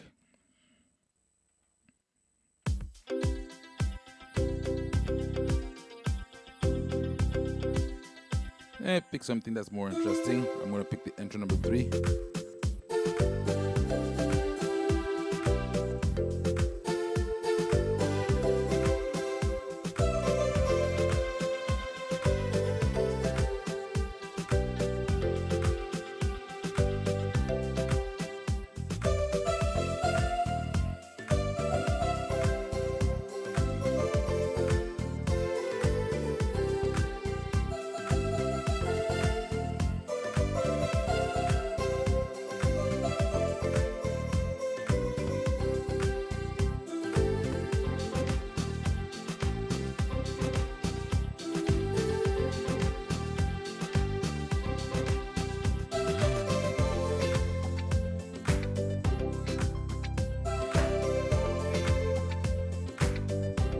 So that's a very nice style. Okay, we've had a lot of people that have been interested in, some. We're going to go through a couple of those later, but I wanted to show you this filter. What exactly does this do? So in this particular style, I'm going to go in and I'm going to go to my filter. I'm going to touch that. Okay, notice what my screen looks like right now. All right, I can expand the filter. Okay, so this is just preliminary stuff, right?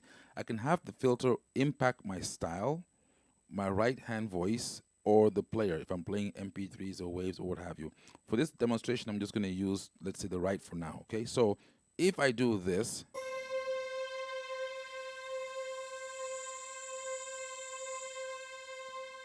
okay, so that's only impacting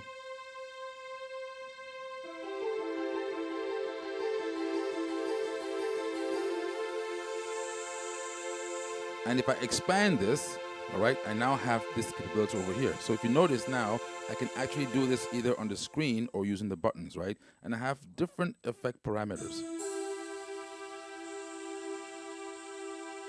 Or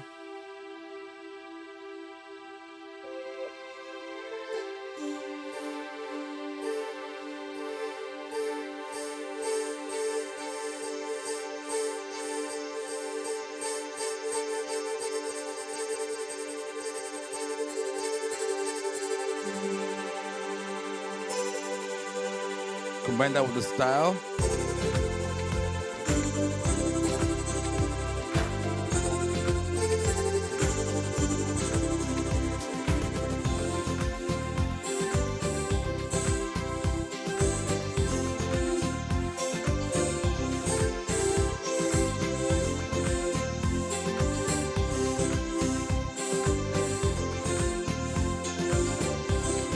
Now let's get a little bit more crazy, right? Yeah, this gets very, very interesting. I'm going to also apply this to the style. So guess what? Now, all the crazy stuff I'm doing is also going to impact my style, right?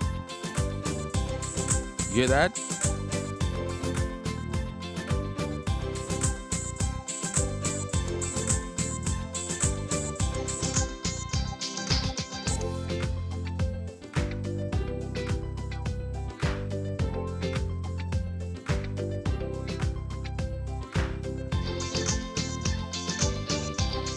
And also, notice that it memorizes. So for an example, if I was in A and I have it set up a particular way, and I go to B and it's set up another way, and I go to C, each time I go back to the variation, it's actually recalling the way it was used in that particular variation, okay? So that's something that's very nice, again, for electronic stuff, like when you're doing all this EDM stuff, which is...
That's getting into the EDM and all that funky stuff, right? Normally not for an arranger, but you can see that this arranger has a capability of doing most of what you throw at it.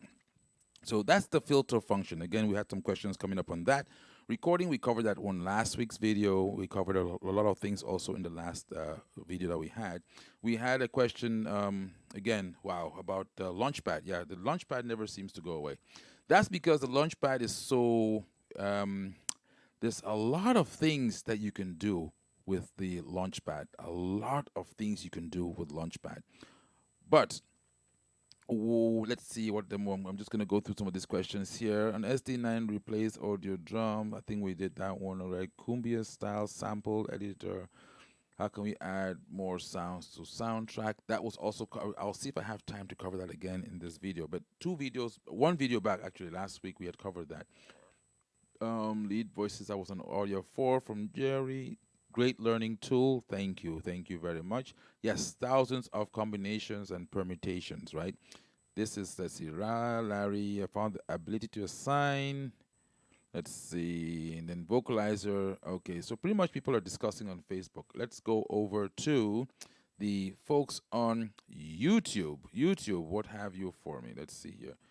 Township stuff, and well, okay, yeah, we're going to cover some of that also here in let's see, SD more futures. Okay, so people are pretty much just absorbing the stuff, and it's amazing that we have people in an hour and 58 minutes, and you guys are all still there, right? You're all still there watching, right? So let's go back and touch a little bit on the let's see, the Launchpad with this particular demonstration. So Launchpad is, again, like your sequencer, right, and your style engine brought together. Okay, and for the sake of this demonstration, let me see. I'm going to go in and I'm going to pick a particular project. Okay, that's where they are over here, and I'm going to load it up so you can see what I'm doing in that particular project. Let's see. I have one here called Cleanup Woman. Okay, and again, Facebook, YouTube, don't take this down. This is just for demonstration purposes. Yeah. So now, if you notice here, I have the different elements that make up this particular tune. I can go in there and I'm going to take out the audio, and I'm going to be left with my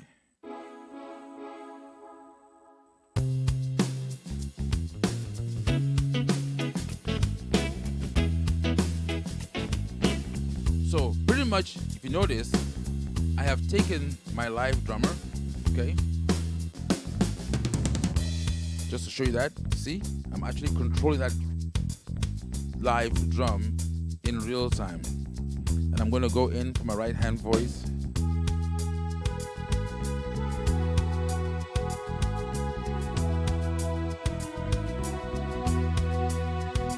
bring in my guitar,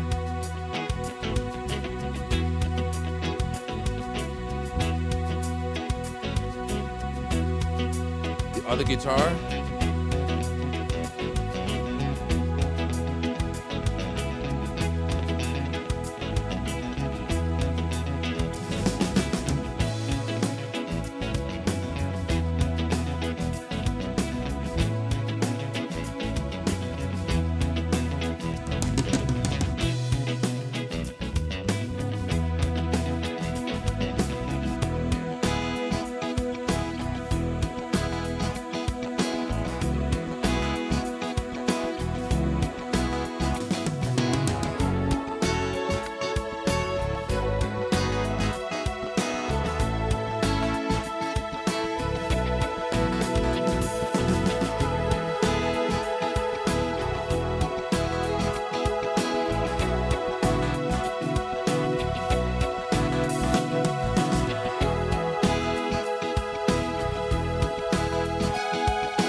So you see, I'm controlling in real time, okay? Okay, I'm controlling in real time what I'm doing on my machine. So if I show you my screen real quick, you can see exactly how my screen looks like with my weight or my launch pad. All right, I can trigger different parts.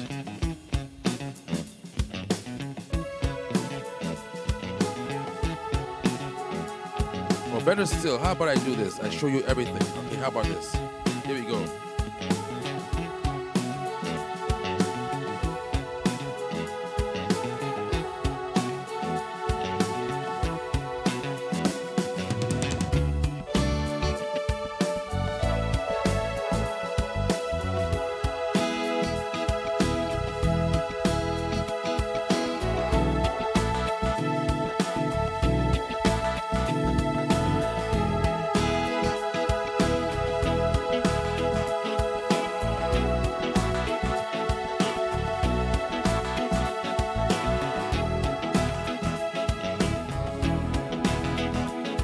So I'm pretty much triggering in real time bass parts, live guitar parts, drums, and I have control over the drums in real time. So that's really what the Launchpad, in a nutshell, it gives me the power to do, to be able to control audio. So if you see, this is my Launchpad. I have scenes on the bottom right here, right?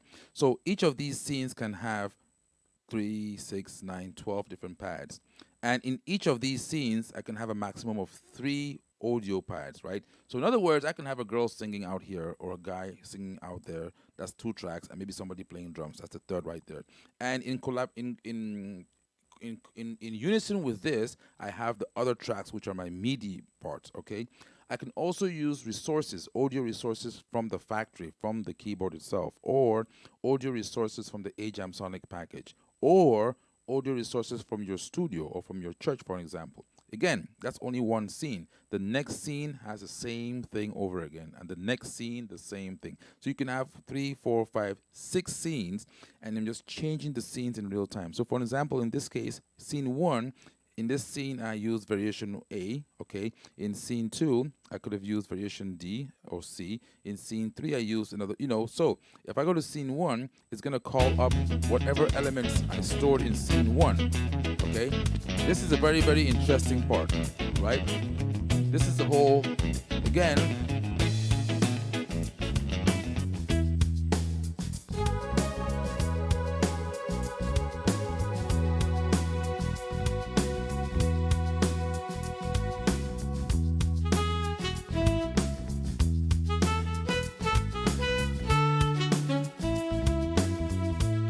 song.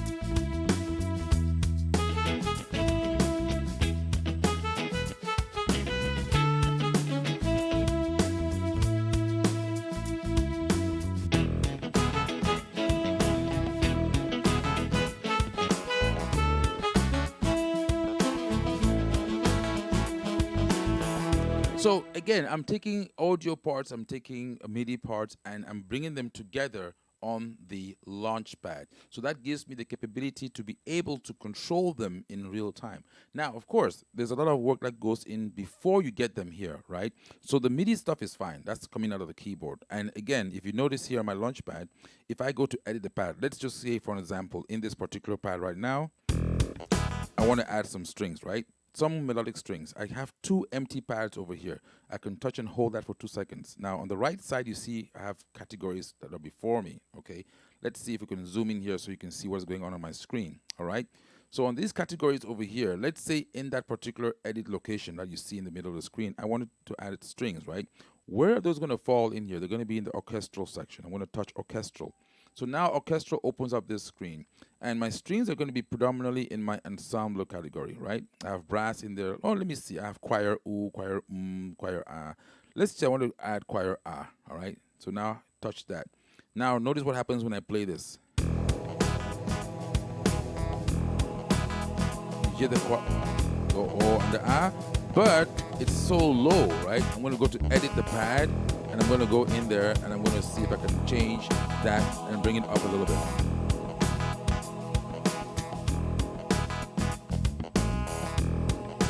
So go in there, touch and hold that for 2 seconds, go in my orchestral, go back in, Now, where was I at? Actually, I was looking for something else. I was not looking for that. Sorry. We said strings before, right? Okay, let me go here. String number 11. If I mute everything else so you can hear, all right? That was just added. And I can now go in and touch the volume, and that particular string, I can bring up the volume to be louder. See? So it can stand out in the mix. If I don't like that, I can say, hey, you know what? I want to be able to go, so you can see what I'm doing. I want to be able to go touch this again and pick another one. Go in here and go into my ensemble and pick, say,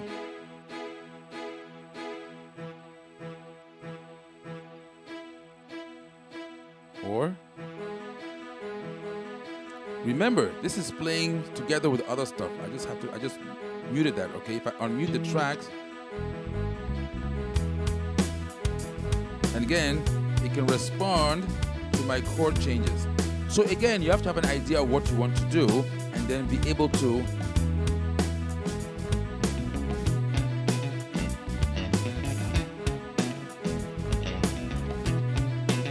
next scene. So this is, again, what I did. So in the first scene, I just changed whatever was in there. Now I have the live guitar in here, which I can play along.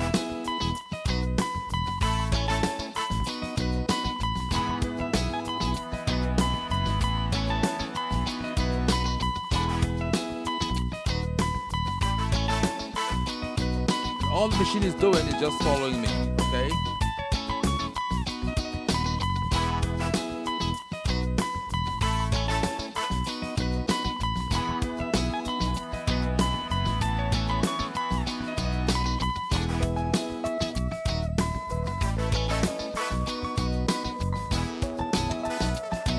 So this gets very, very interesting indeed. Again, like I always keep on saying, you have to just have an idea of what you want to do in the Launchpad. But my sequencing, my editing, my combination, my control is all done on this particular screen. When I'm with my style engine, for an example, I am locked in with the idea of being able to change my chords, right? But there are some songs where you don't want to change a chord and you want everything to change, right? Sometimes you have some songs where the guitar is playing something unique. And if you change the chord, then it throws off the uniqueness of that particular instrument. So in my Launchpad, let's say, for an example, in this case, I don't want the bass to follow me, right? Now we have this bass. I want the bass to play a particular tune. I don't want it to follow what I'm doing right now. I'm going to touch and hold that for 2 seconds. And it goes into my editor. I want to edit that particular pad. And now I can turn off the harmony on the bass. So I can turn it to melodic, which means that the chord variation or the chord programmation inside the bass is already, it's going to play whatever the chord progression is in the bass itself. It's going to ignore my progression on my left hand. So if I do this, see, the bass is not changing anymore. All the other parts are changing, but the bass is not changing anymore. If I make the bass, touch and hold that for 2 seconds, and then go back to edit the pad, make the bass harmony, and now watch this. See, now the bass is changing what I'm doing, right? So I can have MIDI files in here. I can have MIDI elements like we discussed last week, where the track already has a chord programming, chord structure within it. And in that case, it's going to ignore whatever you're playing on the keyboard. However, I can force that track to follow my keyboard. In other words, I can make it harmony, and then now the notes are going to follow whatever I'm playing on the keyboard. So this is a very, very nice tool. I mean, Launchpad is really something that we probably should dedicate a whole show just for the Launchpad, because there's so many questions that come up whenever we talk about the Launchpad feature. So let's go back again and see if we have any more questions. If not, I know people are tired. It's been 2 hours and 11 minutes. We try to keep these shows brief, but of course, people have a lot of questions to ask. People have a lot of things that they want to learn and understand about the keyboard. So again, my personal plea to YouTube and Facebook, these are for demonstration purposes only.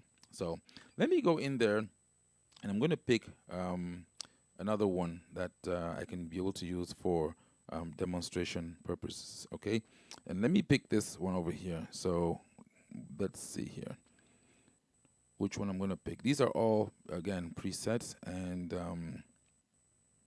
let's see, that's in G. So I'm going to pick a nice accordion. I have a lot of accordion people out there. So we're going to mix a little bit of the West and a little bit of the East, right? So we're going to have this accordion sound, or the French musette.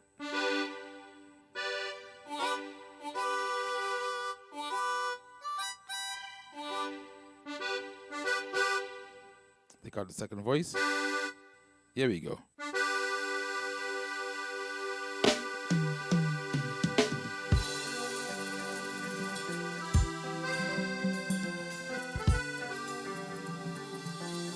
So now I'm using a launch pad.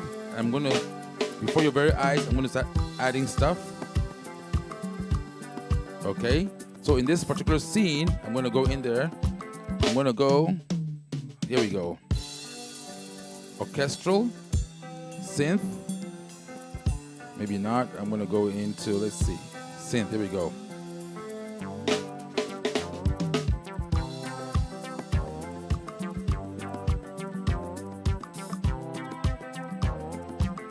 So, interesting.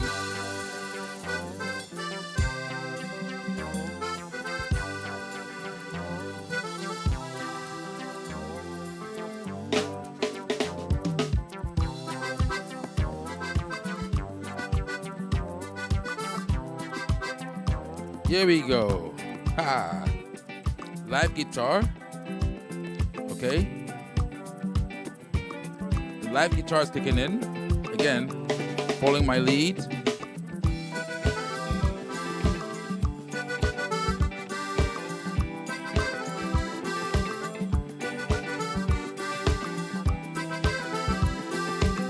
So if you notice that I'm just building the song, building up different parts. Now what I'm going to do is very, very interesting. I'm going to go over here and I'm going to add something that's going to make this even sound much more interesting indeed. Okay. So let's see if we actually have this where I want it to be.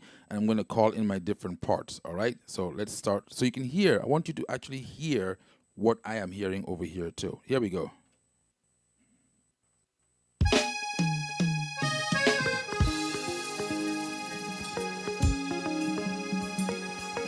Again, pay attention. The live drums, live guitars, live bass.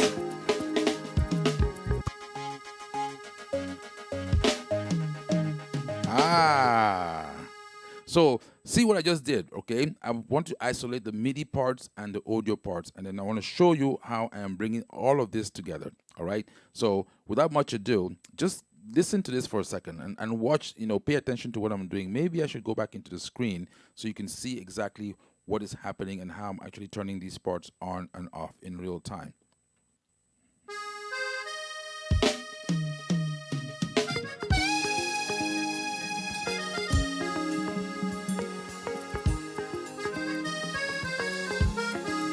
Electric guitar.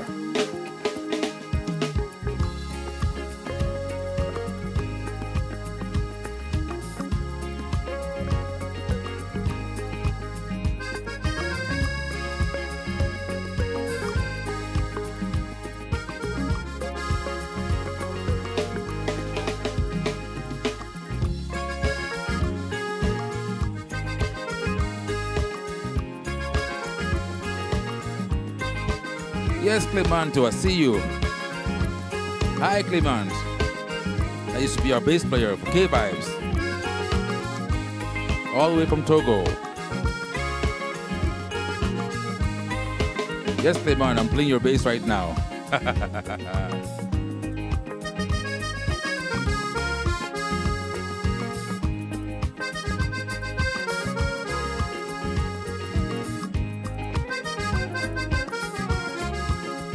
Second voice, add some strings, add some synth.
guitar. Here we go. So pretty much, again, I was just trying to demonstrate to you exactly what I'm doing here. That's a famous song from South Africa, as a matter of fact. But if you notice, we've actually been able to customize it and make it our own, right? By adding all these different elements and adding all these different parts into the song to make the drum. Yeah, see, Clement said it sounds so. Yeah, it's live drums on the Ketron are a different story. Okay, now just to show you exactly, and now that we're having some people who are asking, some questions. Clement, you remember this song, right? For an example, this is a song, and I'm going to pick a lead voice. I want to pick some pads. So again, the whole aspect of having a drummer, okay? Having a drummer that you can actually control. You don't have to tell him to play too loud or too soft. This is the power of the launchpad.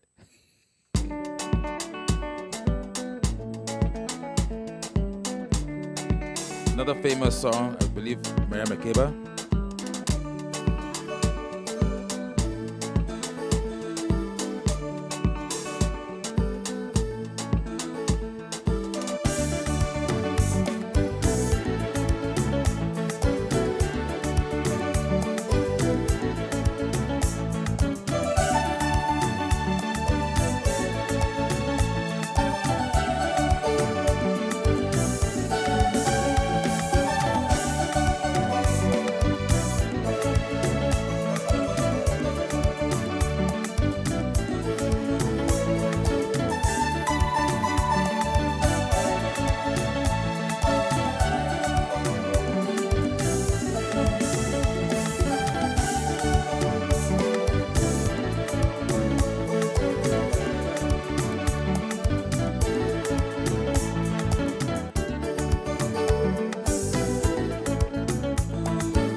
And so on and so forth. Again, I just got so carried away with that song because if you could, I mean, I don't know what you're using, what device you're using to listen to this, but I hope that you're playing it through a computer system or through using some good headphones, so you can actually hear how crispy this sounds. And mind you, if you're watching on YouTube, it's being compressed to some degree, right? If you're watching on Facebook, the same thing. So if it sounds this way in whatever device you're listening to, imagine how it would sound like live, going through your PA system or your PA speaker, right? So I'm going to sign off in a moment or two. Again, this is just to give you a taste or a demonstration of what you can do with this one keyboard in your fingertips, right? There's so much you can do. You can actually create stuff from scratch. You can make your own rhythms. You can make your own beats. You can also be able to create using existing content, right, from sources, for example, MP3s or waves. But the question is that you actually bring it in here and you customize it to be your own, all right? So let me give you another example here, for example. This is another crazy one, right? It gives you an idea of the capabilities of this machine. No, maybe not. I'm gonna leave that for next time. Leave that one for next time.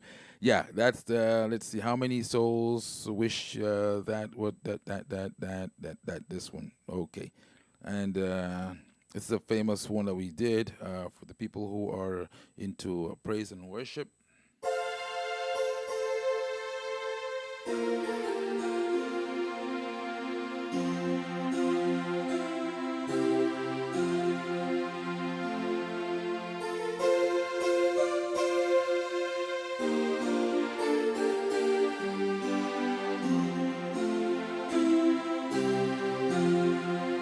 Let's see what I'm doing on my keys, okay?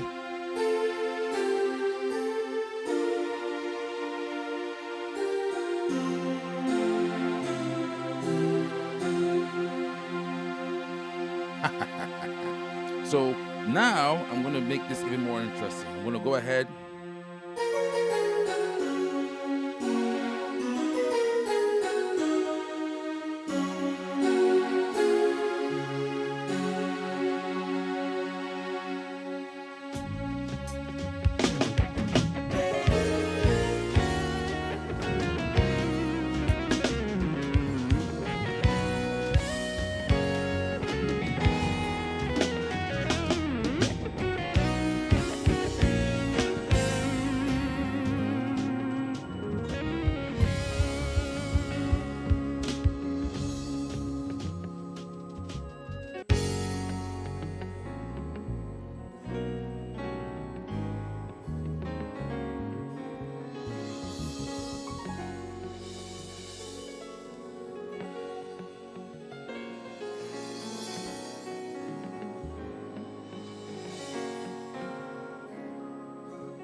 Yeah.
Telephone, thank you.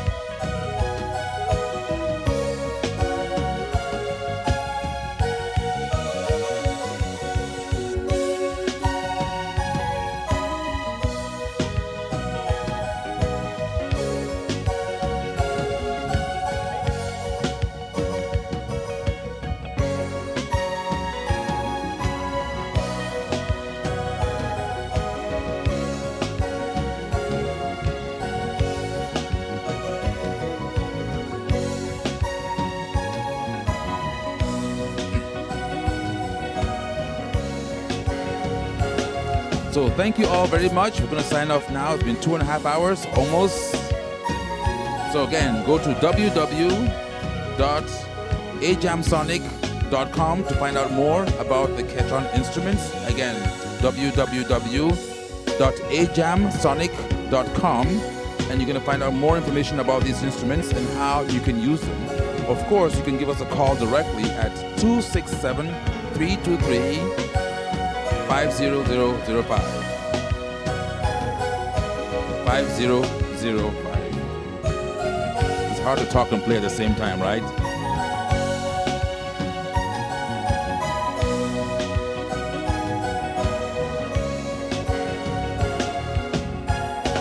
Yes, man. Here we go.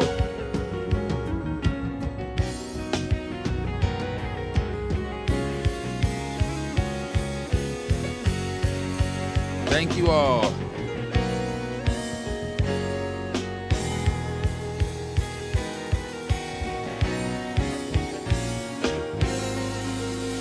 Again, this has been the presentation of the SD9, Audya, and Ketron in general. Thank you all for having logged in.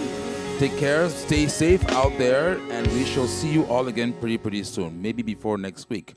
Next show, we're going to have a Yamaha PSR SX900, and we're going to talk to you and show you how you can use a Ketron module like the SD40 or the SD90 to enhance your Yamaha or your Korg or your Roland or your Kurzweil or any other instrument that you have. That's going to be on our next show. So those of you who are Yamaha fans, Roland fans, Korg fans, Kurzweil fans, Casio fans, how do you get this technology with your keyboard? How do you get this to work along with your keyboard? How do you add live audio, drums, bass, guitar, and all of this stuff that we just talked about into your existing element or your existing instrument, sorry. That way you can actually add on to what you already have. That's coming up on the next show, okay? So again, this is AJ for Ketron signing out. See you all again very soon. Thank you all, and again, stay safe.